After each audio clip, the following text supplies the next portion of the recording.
Hello, my name is Taylor White. I'm a senior at the University of Baltimore, as well as an academic coach and tutor. And today I will be discussing working with adult learners in the virtual world.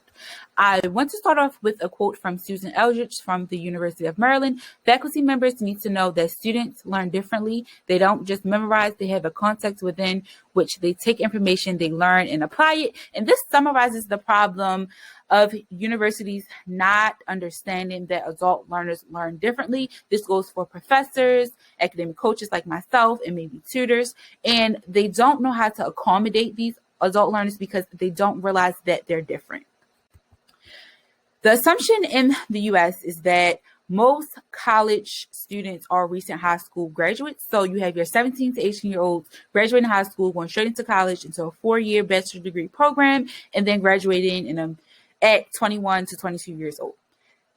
69% of college seniors in 2018 went directly into college after graduating, which was a 6% increase in a 10-year period.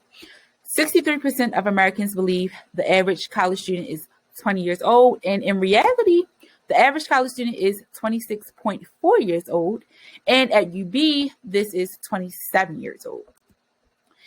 An infographic from the U.S. Department of Education shows the college population by age. On the left-hand side, we can see all of the percentages by age group, and then the total of 43.8% includes all of the adult learners, so there's 24 plus age groups. And then with almost half of the population being adult learners, it's very important to inform others on this topic and what they can do to better accommodate adult learners and how specifically. Working at a non-traditional university with a diverse group of students, I always knew that I would have to eventually work with adult learners. Once I did, that was my inspiration for exploring the topic more. There isn't a lot of research out there or resources tailored to working with adult learners.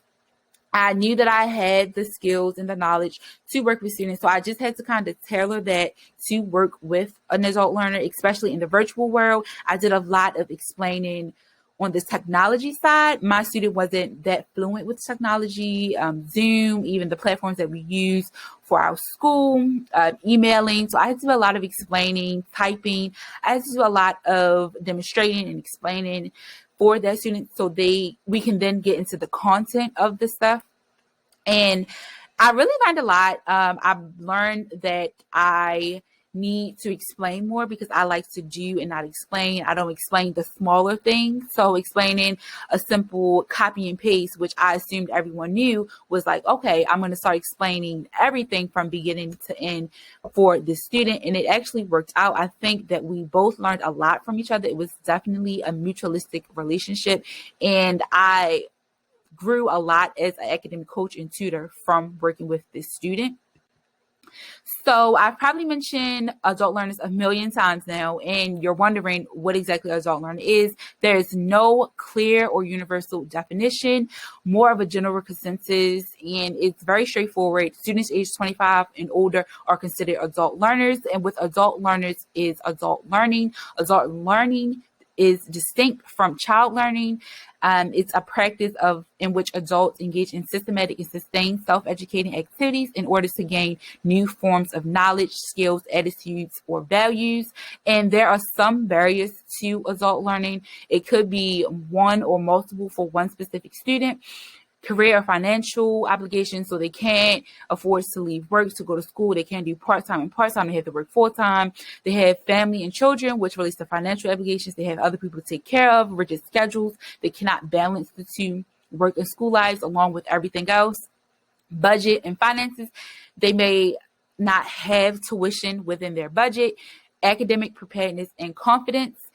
A lot of adult learners have preconceived notions that they can't do certain things because they're too old. They can't do it because it's too late in life. So they have this negative mindset of I can't do it.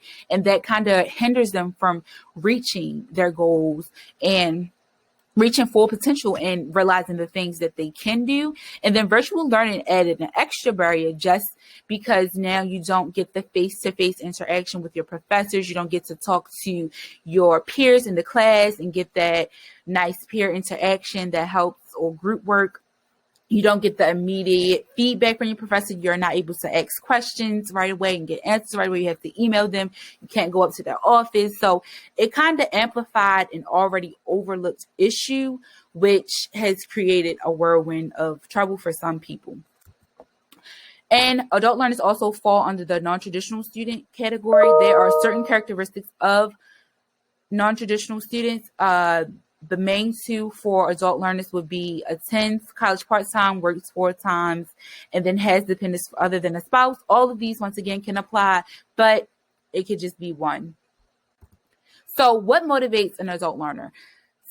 Cyril Hu conducted a study in 1961 asking different adults what motivates them to learn. So there were 3 major groups, or 3 kind of categories of learners. The first one was goal-oriented. They wanted to get something out of learning. So they wanted a promotion, they wanted a raise, they wanted to change new career paths, etc. The second would be activity-oriented learners, people who enjoy the activity of learning. They enjoy going to school, going to class, being in the class setting. And then the third is learning-oriented, which are learners who like the activity of learning. They want to learn more, they want to learn new things, and they kind of have inquiring minds.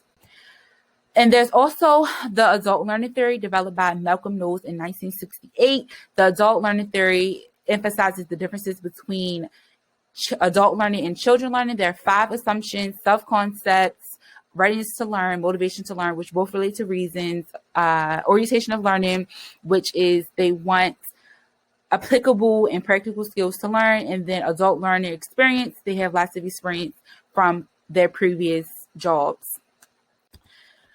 There are lots of resources regarding learning styles for students. There are way less resources tailored to adult learners and learning styles. Adult learners can fall under any of these categories. So social in a group are people who like to learn in a group setting. Auditory are people who like to hear things. Solitary, independent workers. Physical, hands-on, kinesthetic learners.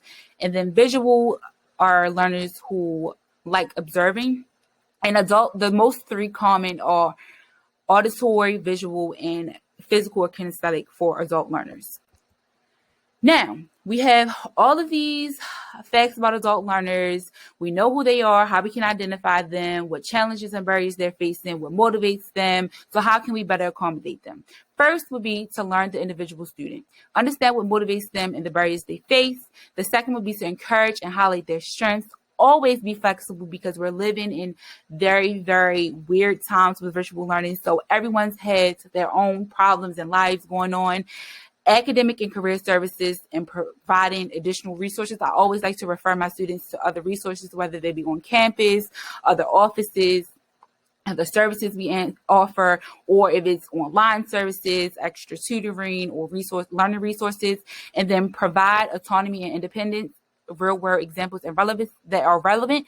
This is especially specific for adult learners because they value these things and it helps them to better learn. I like to set up a listen, learn plan layout for my students where I like to listen to the problems and then I speak to each individual problem and then we do a plan of action. Always set clear goals. I like to use the SMART acronym to set goals and then leave them feeling confident with a clear plan of action. And then a major key takeaway is, while we have lots of research and theories that are all helpful to create a game plan or approach, that is all it is.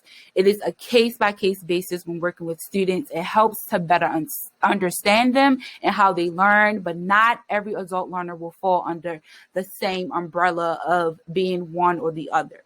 So, while even if they are the same, they may not display the same characteristics or traits in the same manner. So, it definitely takes time. It's definitely experimentation and trial and error. So really helping the student is the ultimate goal.